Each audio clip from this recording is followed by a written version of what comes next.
Very good morning मेरे बच्चों। Last lecture आप लोग जरा एक बार देख कर आ जाओ। पिछले लेक्चर में मैंने प्रॉपर्टी रूल्स पढ़ाना शुरू किया था। प्रॉपर्टी मतलब मैंने ओनरशिप बताया था। उसमें मैंने प्रॉपर्टी का जनरल रूल बता दिया था। स्पेसिफिक और असर्टेन गुड्स में प्रॉपर्टी कैसे पास होती है बताया था। अनअसर्टेन गुड्स में पास होने का क्या रूल है प्रॉपर्टी का बताया था, जहां पे अनकंडीशनल अप्रोप्रिएशन का कंसेप्ट बताया था। और बताया था कि अगर गुड्स कैरियर को डिलीवर हो जाए और सेलर अपने पास राइट टू डिस्पोजल या ओनरशिप राइट ना रखे, तो रास्ते या ट्रांजिट में अगर सामान डिस्ट्रॉय होता है तो पूरा रिस्क जो होता है बायर के ऊपर आता है। फिर मैंने गुड्स सेंट ऑन अप्रूवल और सेल रिटर्न बताया, और इसका एक वेरिएशन बताया था सेल फॉर कैश बेसिस। इसको बहुत अच्छे से समझने के लिए मैं इसमें लेक्चर अटैच कर दे रहा हूँ, आपको लेक्चर जरूर देख लीजिएगा। ठीक है। अब आते हैं हम लोग फिफ्थ रूल पे, सेल ऑफ गुड्स एक्ट का। बच्चों ये रूल्स ना वैल्यू बेस्ड क्वेश्चन के हिसाब से बहुत इंपॉर्टेंट होते हैं, तो इसको बहुत अच्छे से पढ़िएगा। हम पढ़ते हैं आज reservation of right to disposal का कंसेप्ट। इजी वे में समझने की कोशिश करिए ताकि मन में कोई कंफ्यूजन ना रहे। राइट टू डिस्पोजल वर्ड का बेसिकली मतलब होता है ownership rights. Right to disposal का मतलब होता है ओनरशिप राइट। ये तब यूज होता है बेसिकली जैसे कि सेलर है और बायर है, वो दोनों डिस्टेंट प्लेस या दूर दूर की जगह पे रहते हैं, डिस्टेंट प्लेस पे रहते हैं, और अभी सेलर को मनी पे नहीं हुआ है, पैसा नहीं मिला है, मनी नॉट पेड। अब सेलर बोलेगा अगर मैं सामान भिजवा दूं और बायर तो अभी मुझे पैसा नहीं दिया है, तो कल को मेरे लिए माथा पच्ची हो जाएगी, मैं पैसा रिकवर कैसे करूंगा। तो यहां पर काम आता है सेक्शन 25, जो ये बोलता है कि जैसे सेलर जब सेल कर देता है सामान को, या सामान को भेज देता है, ट्रांसफर कर देता है बायर के पास, तो ये एंश्योर करने के लिए कि इस गुड्स का प्राइस उसको पे होगा, ठीक है, वो अपने पास ही राइट टू डिस्पोजल या ओनरशिप राइट रखता है। और शर्त ये रख देता है कि जब तक मुझे प्राइस पे नहीं होगा बायर को ओनरशिप नहीं मिलेगी। ठीक है। अब ये राइट टू डिस्पोजल में किस तरह से एज अ सेलर रख सकता हूं, तो इसके दो रास्ते हैं। कि जैसे अगर मैं गुड्स को शिप कर रहा हूँ या डिलीवर कर रहा हूँ रेलवे को या शिप के द्वारा, ठीक है, तो मैं गुड्स ना बायर के नाम पे ना भेजकर मैं सीधे अपने एजेंट के नाम पे भेजूं। जैसे मान लो कि सेलर जो है वो मुंबई में रहता है, बायर जो है वो दिल्ली में रहता है। ठीक, तो सेलर क्या करता है, मुंबई से जब सामान भिजवाता है तो दिल्ली के बायर को ना भिजवाकर दिल्ली में ही सेलर का एजेंट बैठा हुआ है उसको सामान भिजवा देता है। तो आप देखोगे तो अभी भी सामान सेलर से किसको गया, सेलर के एजेंट को गया, बायर तक सामान पहुंचा ही नहीं है। ठीक है, इसे बोलते हैं राइट टू डिस्पोजल, सेलर अपने पास ही ओनरशिप रखा है।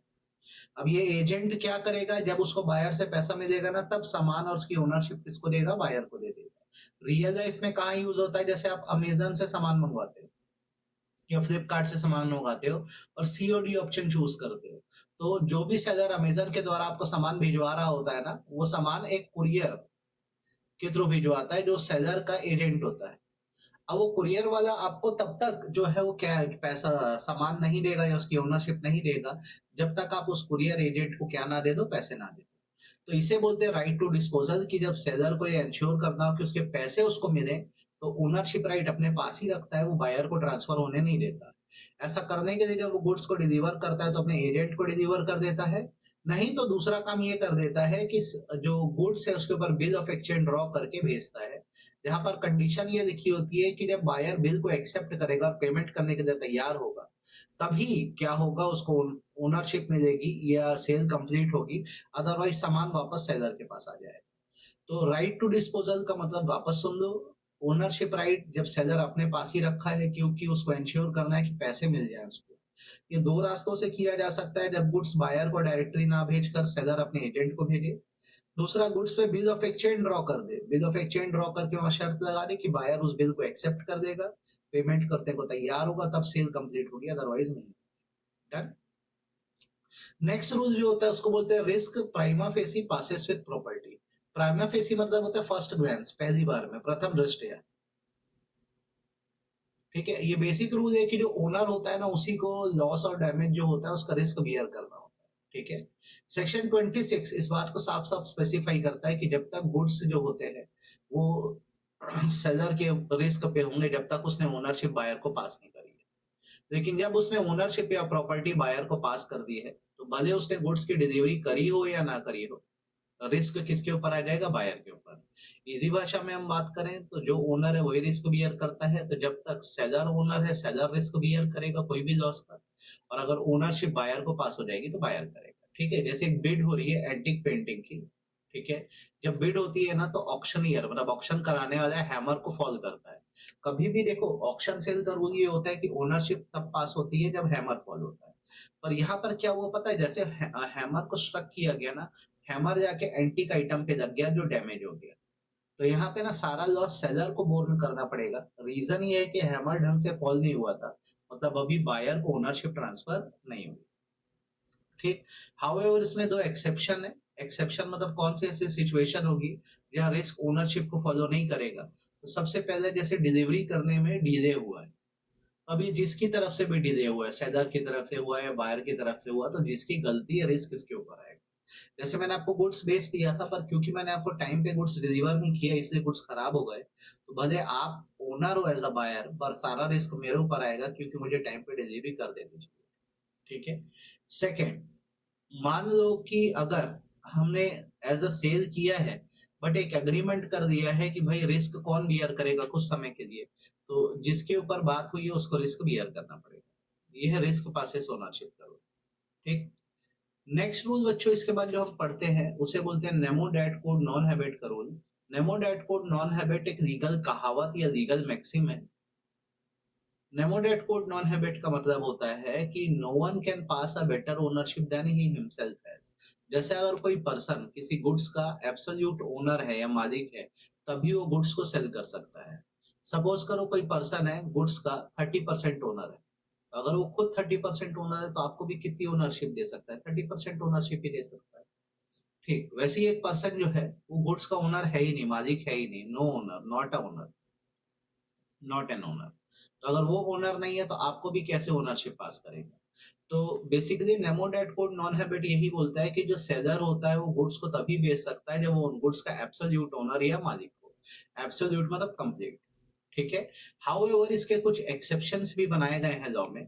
रीजन ये है कि अगर ये रूल एकदम स्ट्रिक्टली अप्लाई कर दिया जाए कि ओनर ही गुड्स बेचेगा, तो बहुत सारे मिडिलमैन का बिजनेस खत्म हो जाएगा, और जरूरी नहीं है हर इंसान गुड्स बेचने में उतना ही अच्छा हो। तो इसके लिए कुछ एक्सेप्शन बनाए गए हैं जहां पे एक पर्सन नॉन ओनर है, ठीक है, मालिक नहीं है, फिर भी वो गुड्स बेच पा रहा है। एक्सेप्शन नंबर 1 है मर्केंटाइज एजेंट। देखो मर्केंटाइज मतलब होता है ट्रेडिंग, बाइंग एंड सेलिंग।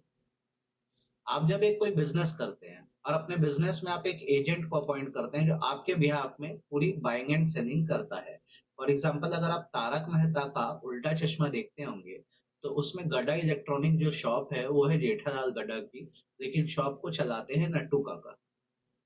क्योंकि नट्टू काका को जेठालाल ने एक्सप्रेस परमिशन दी है कि आप मेरी शॉप में रखे सामान को बेच सकोगे अपने हिसाब से। तो मेरा कहने का मतलब ये है कि मर्केंटाइज एजेंट जो होता है वो ट्रेडिंग एजेंट या बाइंग एंड सेलिंग एजेंट होता है। और अगर उस ट्रेडिंग एजेंट या मर्केंटाइज एजेंट के पास गुड्स है, किसकी कंसेंट से? ओनर की कंसेंट से, तो वो चाहे तो इन गुड्स को ऑर्डिनरी कोर्स ऑफ बिजनेस में बेच सकता है। और जो गुड्स खरीदने वाला बायर है वो भी गुड फेथ में एक्ट कर रहा है। गुड फेथ में एक्ट का मतलब वो फुल्ली इंटरेस्टेड था खरीदने के लिए, इसलिए वो आया और वो गुड्स खरीद के गया। अब बेचने के लिए रियल ओनर सामने हो या एजेंट सामने हो फर्क नहीं पड़ता। मैं दोबारा रिपीट कर दे रहा हूँ, पढ़ क्या रहे हो, नेमो डेट को नॉन हैबिट, सिर्फ एक पर्सन तभी सामान बेच सकता है जब वो एब्सोल्यूट ओनर हो। लेकिन कुछ एक्सेप्शन है जहां नॉन ओनर भी गुड्स बेच पा रहा है, जैसे एक्सेप्शन नंबर 1 मर्केंटाइज एजेंट होता है। मर्केंटाइज एजेंट मतलब आपके लिए जो बाइंग एंड सेलिंग करता है, अगर गुड्स उसी के पास है आपकी कंसेंट से, तो ऑर्डिनरी कोर्स ऑफ बिजनेस में गुड्स बेच सकता है, प्रोवाइडेड जो बायर गुड्स खरीदना है या गुड फेथ में खरीद रहा है। गुड फेथ का मतलब बायर कोई फ्रॉड और पर्सन नहीं है, वो इंटरेस्टेड था गुड खरीदने के लिए और वो खरीदता है। ठीक है। दूसरे इसमें एक्सेप्शन आता है नॉन ओनर का, वो है sale by joint owner. Joint owner का मतलब को ओनर्स होता है। जैसे मान लो कोई गुड्स है जिसको दो या दो से ज्यादा लोगों ने मिलके खरीदा, ठीक है, तो यहाँ पे जॉइंट ओनर या को ओनर कह जाएंगे। अब सपोज करो सामान वन ऑफ द को ओनर के पास है, तो अगर सामान एक को ओनर के पास है तो ये माना जाएगा कि वो बाकियों की परमिशन से ही रखा है, ऐसे तो नहीं रखा होगा। तो ये पर्सन चाहे तो ये इस गुड्स को किसी और को बेच भी सकता है। ठीक है। ठीक। अब होगा क्या, जो इसका पैसा आएगा वो बाकी ओनर्स के साथ डिस्ट्रीब्यूट कर देगा। फॉर एग्जाम्पल ए बी और सी एक कार के को ओनर्स है, कार जो है वो सी के पास रखी है, सी चाहे तो इस कार को उठा के डी को बेच सकता है, सेल वैलिड मानी जाएगी, क्योंकि जब कार सी के पास रखी है तो ये अज्यूम किया जाता है कि ये ए और बी की कंसेंट से। वैसे ही अगर कोई पर्सन है जिसके लिए कॉन्ट्रैक्ट वॉइडेबल कॉन्ट्रैक्ट है, वॉइडेबल कॉन्ट्रैक्ट का मतलब होता है इंसान को इलेक्शन की चॉइस दी जाती है कि वो कॉन्ट्रैक्ट जैसा है उसको कंटिन्यू कर सकता है या तो कॉन्ट्रैक्ट को टर्मिनेट कर सकता है, खत्म कर सकता है। ठीक है, तो जैसे अगर ये सिचुएशन तब अराइज होती है जब किसी को सर कोर्स किया गया है, किसी को धमकी उमकी दी गई है, फ्रॉड किया गया है, किसी का मिस रिप्रेजेंटेशन या गलत बात बोली गई है, या फायदा उठाया गया, इन्फ्लुएंस किया गया है।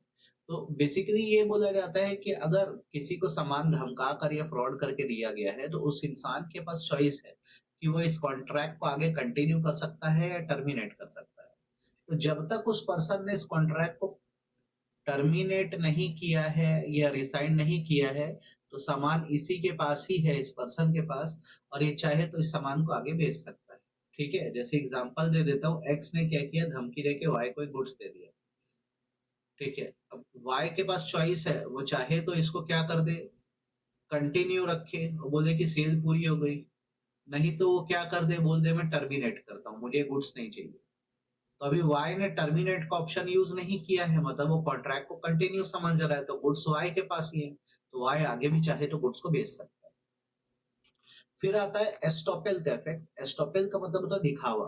ठीक है, जहां पर एक ओनर जो है खुद ही बताता है कि एक थर्ड पर्सन है, इनफैक्ट जो थर्ड पर्सन मालिक वालिक नहीं है, लेकिन वो खुद को ओनर दिखा रहा है और इस सामान को बिकवा देता है, तो यहाँ पे एस्टोपेल का रूल लग जाता है। जैसे मेरी शॉप है, मेरी शॉप में वाई आता है और धीरे धीरे करके मेरे गुड्स सब लोगों को बिकवाने लग जाता है। क्या वाई मेरी शॉप का ओनर है, मेरे गुड्स का ओनर नहीं? मुझे कायदे से यहाँ पे ऑब्जेक्शन उठा देना चाहिए, पर मैं कोई ऑब्जेक्शन भी नहीं उठाता। तो ये माना जाएगा कि सारे लोग तो अब यही समझ रहे हैं ना कि वाई जो है वो सामान का मालिक है तभी तो बिकवा पा रहा है, तो यहाँ पे एस्टॉपेल का रूल लग जाएगा। तो जब कोई ओनर जो गुड्स का होता है वो क्या करता है बेसिकली कि कोई ऑब्जेक्शन रेज नहीं करता, और कोई दूसरा आदमी आके जो रियल ओनर नहीं है उसका सामान बेच देता है, तो एस्टॉपेल का रूल अप्लाई होता है। सिमिलरली होता है सेल बाय अनपेड सेलर। जैसे अगर कोई सेलर है जो अनपेड है, मतलब जिसको अभी पैसे पे नहीं हुए हैं, तो उसके पास राइट होता है कि वो सामान को लीन पे रख सकता है, लीन पे मतलब अपने पास रिटेन करके रख सकता है, ये स्टॉप कर सकता है, रास्ते से मंगवा सकता है और देन उसको आगे किसी को बेच सकता है अगर उसको पैसा ना। उसके अलावा और भी लोग हैं जो नॉन ओनरेबल गुड्स बेच पा रहे हैं, जैसे ऑफिशियल रिसीवर और लिक्विडेटर, ये ऑफिसर्स होते हैं जिनको कोर्ट अपॉइंट करता है, और जब कोई पर्सन इंसॉल्वेंट हो जाता है तो उसकी प्रॉपर्टी बिकवा के उसकी डेब्ट सेटल करते हैं। वैसे कोई फाइंडर ऑफ लॉस गुड्स है जिसी को खोया सामान मिला है, अगर उसने सामान की कॉस्ट का 2/3 खर्चा कर दिया है तो उसके पास राइट है कि उस गुड्स को बेच भी सकता है। वैसे एक पवनी है, पवनी है मतलब जिसका गिरवी रखा गया है, अगर उसको लोन का पैसा वापस ना हो तो वो भी सामान को बेच सकता है। तो nemo dat quod non habet exam में 7 मार्क्स का आएगा, ये डायरेक्ट क्वेश्चन आता है मेनली, और कभी कभी वैल्यू बेस आता है। Nemo dat quod non habet का रूल बोलता है कि सिर्फ वही पर्सन सामान बेच सकता है जो एब्सोल्यूट ओनर है, लेकिन कुछ नॉन ओनर भी सामान बेच पा रहे हैं, जैसे कि मर्केंटाइल एजेंट मतलब आपका बिजनेस एजेंट, को ओनर या जॉइंट ओनर। वॉइडेबल कॉन्ट्रैक्ट मतलब आपको धमका उमका के पकड़ा दिए हैं सामान, तो अभी आपने कॉन्ट्रैक्ट को टर्मिनेट नहीं किया है तो आप इस सामान को किसी और को दे दो। एस्टॉपेज मतलब अजनबी है, आपका सामान बिकवा रहा है पर आपको कोई प्रॉब्लम नहीं हो रही है। अनपेड सेलर वो जिसको पैसे नहीं मिले हैं।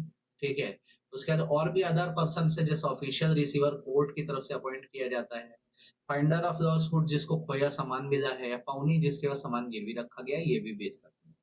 तो मेरे बच्चों ये 7 जो है ना, ये प्रॉपर्टी रूल कहलाते हैं, और इसको आप लोग सेल ऑफ गुड्स एक्ट में बहुत अच्छे से पढ़ो। जनरल रूल पढ़े, फिर हमने स्पेसिफिक गुड्स या सर्टेन गुड्स का रूल पढ़ा, अनसर्टेन गुड्स का रूल पढ़ा, गुड्स सेंट ऑन अप्रूवल या सेल रिटर्न पढ़ा, राइट टू डिस्पोजल पढ़ा, रिस्क पासेस विद प्रॉपर्टी पढ़ा, और nemo dat quod non habet पढ़ा। ये आप लोग को आना चाहिए। ठीक है, अब जैसे ये कंप्लीट हो गया तो अब इसके बाद आता है डिलीवरी का खर्चा। ठीक है, सीख लेते हैं, और डिलीवरी करके हम रुकेंगे, फिर नेक्स्ट लेक्चर में अब सेल को अपन कंप्लीट ही कर दे रहे हैं। ठीक है, डिलीवरी वर्ड का मतलब होता है ट्रांसफर ऑफ गुड्स, ओनरशिप की बात ही नहीं हो रही। ठीक है, जब सेलर से बायर को या बायर के एजेंट को, या बायर मर गया तो उसके लीगल रिप्रेजेंटेटिव को गुड्स ट्रांसफर किया जाता है। गुड्स का मतलब जो सामान सेलर के पास था, सेलर के पोजेशन में था, वो अब किसको दिया जा रहा है, बायर को दिया जा रहा है, तो इसको डिलीवरी बोला जाता है। देखो होता क्या है, एक साइड सेलर होता है, दूसरे साइड बायर होता है। सेलर का काम है गुड्स डिलीवर करना और बायर का काम है उसके पैसे देना। तो डिलीवरी का मतलब होता है voluntary transfer of possession from one person to another. एक पर्सन से दूसरे पर्सन को जब सामान का पोजेशन जाता है तो उसको डिलीवरी बोलते हैं। डिलीवरी तीन तरह से काम करती है। एक होता है एक्चुअल डिलीवरी। एक्चुअल डिलीवरी मतलब होता है physical delivery of goods. Actual delivery मतलब होता है physical delivery of goods. Physical delivery का मतलब मेरे पास सामान था, सामान मैंने आपको दे दिया, हैंड ओवर कर दिया फिजिकली, इसको बोलते हैं एक्चुअल डिलीवरी। सिंबॉलिक डिलीवरी का मतलब होता है गुड्स मैं अभी डिलीवर नहीं कर पा रहा हूँ, मैं आपको क्या करता हूँ, गुड्स से रिलेटेड डॉक्यूमेंट दे देता हूँ, जिसे बोलते हैं डॉक्यूमेंट ऑफ टाइटल। आप इन डॉक्यूमेंट्स को दिखाकर या प्रेजेंट करके बाद में डिलीवरी दे दीजिए। जैसे मैं सामान रेलवे से आपको भिजवा दे रहा हूँ और आपको रेलवे रिसिप्ट दे दे रहा हूँ, आप क्या करिएगा, ये रेलवे रिसिप्ट शो करिएगा और अपना सामान रेलवे अथॉरिटी से उतरवा लीजिए। इसे बोलते हैं सिंबॉलिक डिलीवरी, जहाँ रियल में सामान नहीं दिया जाता, उससे रिलेटेड डॉक्यूमेंट दे दिया जाता है। तीसरा होता है कंस्ट्रक्टिव डिलीवरी। कंस्ट्रक्टिव मतलब होता है प्रिज्यूम कर देना या अज्यूम कर देना। इसका मतलब होता है सेलर जो होता है, जो गुड्स है, उसको अपने पास ही अपने पोजेशन में रखता है, अपने पोजीशन में रखता है या फिर किसी थर्ड पर्सन के पास रखवा देता है। कब, आफ्टर सेल, सामान बिकने के बाद भी, at the request of buyer. Buyer बोलता है भैया मैं सामान खरीद तो लिया हूं पर अभी नहीं लेके जाऊंगा, तो आप अपने पास या कहीं सेफ मेरे सामान को रखवा दो, मैं आपसे बाद में आके ले जाऊंगा। तो सेलर बोलता है देख भाई मैंने तो तुझे सामान बेच दिया है, तू सामान का मालिक है, सामान को कुछ भी हुआ तू जानेगा, ठीक है, लेकिन तुम बोल रहे हो करके हम अपने पास रख रहे हैं, तो इसको कंस्ट्रक्टिव डिलीवरी बोलते हैं। तो तीन तरह की डिलीवरी देख दो, जहाँ फिजिकली गुड्स जाते हैं उसको एक्चुअल डिलीवरी बोलते हैं, जहाँ गुड्स से रिलेटेड डॉक्यूमेंट जाते हैं उसे डॉक्यूमेंट ऑफ टाइटल बोलते हैं, और जहाँ सेलर गुड्स को अपने पास या थर्ड पार्टी के रखवा देता है आफ्टर सेल, किसके रिक्वेस्ट पे, बायर के रिक्वेस्ट पे, इसे कंस्ट्रक्टिव डिलीवरी बोलते हैं। आई होप आपको डिलीवरी का मतलब समझ आया होगा, डिलीवरी के टाइप समझ आए। ठीक, अब डिलीवरी से रिलेटेड कुछ रूल्स हैं जो आप लोग को पढ़ने होते हैं। जैसे सबसे पहला रूल, डिलीवरी। डिलीवरी का मतलब क्या है, तो डिलीवरी का मतलब होता है जब सेल होती है तो कुछ ऐसा करना कि जो गुड्स है वो बायर को मिल जाए, या जिसको भी बायर ने ऑथराइज किया उसको मिल जाए। डिलीवरी का मतलब यही होता है, सामान बायर को या उसके ऑथराइज एजेंट को दे दो। सेकेंड थिंग, जब तक कॉन्ट्रैक्ट में कुछ ना लिखा हो, सेलर गुड्स तब तक डिलीवर नहीं करेगा जब तक बायर अप्लाई ना करे। अप्लाई मतलब रिक्वेस्ट ना करे। बायर जब रिक्वेस्ट करेगा ना मुझे सामान भिजवा दो, तभी सामान भिजवाया जाएगा। थर्ड, कॉन्ट्रैक्ट ऑफ सेल्स में सेलर की ड्यूटी बनती है कि वो गुड्स बायर को भेजे, ठीक है, और अगर कोई टाइम फिक्स नहीं है कि कब भेजना है तो रीजनेबल टाइम में भेजे। फॉर एग्जांपल अगर मिठाइयां हैं, मिल्क स्वीट्स है, तो मिल्क स्वीट्स की लाइफ 24 आवर्स रहती है, उसके बाद ये खराब हो जाती है, गर्मी के टाइम में तो 12 घंटे में, तो सेलर उससे पहले पहले बायर तक ये भिजवा देगा, ठीक है। देन उसके बाद अगर गुड्स थर्ड पार्टी के पास रखे हैं, जैसे सेलर ने बोला कि मैं आपको जो गुड्स बेच रहा हूँ ना ये गोडाउन में रखते हैं, आप जाइए गोडाउन से कलेक्ट कर दीजिए। तो जब goods at the time of sale third person के पास है ना, तो डिलीवरी तब तक नहीं हो पाएगी जब थर्ड पर्सन ये एक्नॉलेज ना करे, मतलब एक्सेप्ट ना करे बायर के सामने कि हाँ मेरे पास ये सामान है। अगर गोडाउन वाला मान लो बोल दिया मेरे पास सामान नहीं है, तो क्या कर दोगे। ठीक, वापस सुनो, डिलीवरी कैसे होगी, बायर या उसके एजेंट को सामान देकर। सेलर तब तक गुड्स डिलीवर नहीं करेगा जब तक बायर अप्लाई ना करे। डिलीवरी किस टाइम होगी, तो जो कॉन्ट्रैक्ट में लिखा है, कोई टाइम नहीं लिखा है तो रीजनेबल टाइम। अगर गुड्स थर्ड पार्टी के पास है तो तब तक डिलीवरी डिलीवरी नहीं होगी जब तक थर्ड पार्टी इस बात को एक्नॉलेज ना कर दे कि उसके पास सामान है, ठीक। देन बात करते हैं टेंडर ऑफ डिलीवरी। टाइम क्या होगा, तो जो टाइम होगा वो रीजनेबल आवर होगा। रीजनेबल आवर एक क्वेश्चन ऑफ फैक्ट होता है, हर चीज का रीजनेबल आवर अलग होता है, ठीक है, हर चीज की लाइफ अलग होती है, हर चीज के सामान, जैसे पिज्जा आधे घंटे में ठंडा हो जाता है, इससे जो डोमिनोज वाले बोलते हैं 30 मिनट डिलीवरी, ऊपर 2 स्टार बना देते हैं, हर जगह अप्लाई नहीं। ऊपर मैंने आप लोग को प्लेस बताया किस जगह पर ये किस टाइम होगी, और दूसरा टाइम क्वेश्चन ऑफ फैक्ट है, याद रखना हर चीज का टाइम अलग होता है। देन जो एक्सपेंस होता है डिलीवरी करने का, मतलब सामान को डिलीवरेबल स्टेट में जाना, पैक, लेबल, ये सब ना सेलर को बियर करना पड़ता है। सेलर की जिम्मेदारी है पूरा डिलीवरी के लायक सामान को बनाना, ठीक है। लास्ट, ये सबसे इंपॉर्टेंट है, वैल्यू बेस्ड क्वेश्चन आता है एग्जाम में, VBQ। अगर मान लो आपको रॉन्ग क्वांटिटी डिलीवर हो गई तो क्या? तो रॉन्ग क्वांटिटी 3 तरह से काम करता है। एक होता है लेस डिलीवरी हुई है आपको, एक हो सकता है एक्सेस डिलीवरी हो गई है आपको, और एक हो सकता है मिक्स्ड डिलीवरी हो गई है आपको। तो जैसे अगर मैं बोलता हूँ लेस डिलीवरी, तो मतलब सेलर ने एग्री किया था कि आपको 100 केजी देगा, लेकिन आपको डिलीवर 80 केजी कर रहा है, तो कॉमन सेंस लगाओ आप क्या करो। बात हुई 100 केजी डिलीवर करने की, डिलीवर 80 केजी कर रहा है, मतलब लेस डिलीवरी कर रहा है, less than contracted to sale. तो बायर या तो पूरा 80 केजी रिजेक्ट कर देगा, और अगर वो 80 केजी को एक्सेप्ट करता है तो पेमेंट भी किस हिसाब से करेगा? 80 केजी के हिसाब से ही करेगा, 100 का पैसा क्यों देगा? सिमिलरली मान लो सेलर ने ज्यादा क्वांटिटी दे दी, सेलर ने बात हुई थी 100 केजी डिलीवर करने की, उसने आपको 120 केजी डिलीवर कर दिया। तो आप क्या कर सकते हो, या तो जो एक्सेस क्वांटिटी है एक 20 किलो की उसको रिजेक्ट कर दो, या पूरी क्वांटिटी को रिजेक्ट कर दो। ठीक। और अगर आपने पूरा 120 किलो एक्सेप्ट कर दिया तो पैसा भी किसका दोगे? पूरा 120 किलो का दोगे। इसको बोलते हैं फिर सुन लो, या तो 20 किलो ऊपर का रिजेक्ट कर दो, या तो पूरा 120 किलो रिजेक्ट कर दो, या तो 120 किलो एक्सेप्ट कर दो। ठीक है।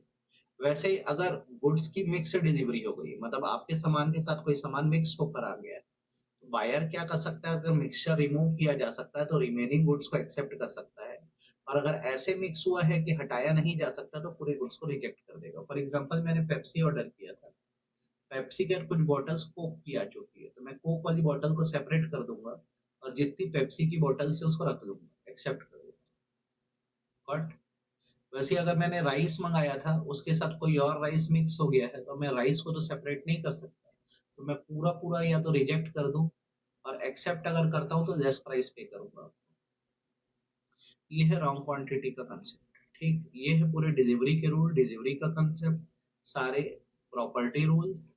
मैं एक्सपेक्टेशन रखता हूँ जब आप लेक्चर देखोगे थोड़ा पेशेंटली देखना, क्योंकि आपको मैं हर चीज धीरे धीरे सिखाते चलता हूँ।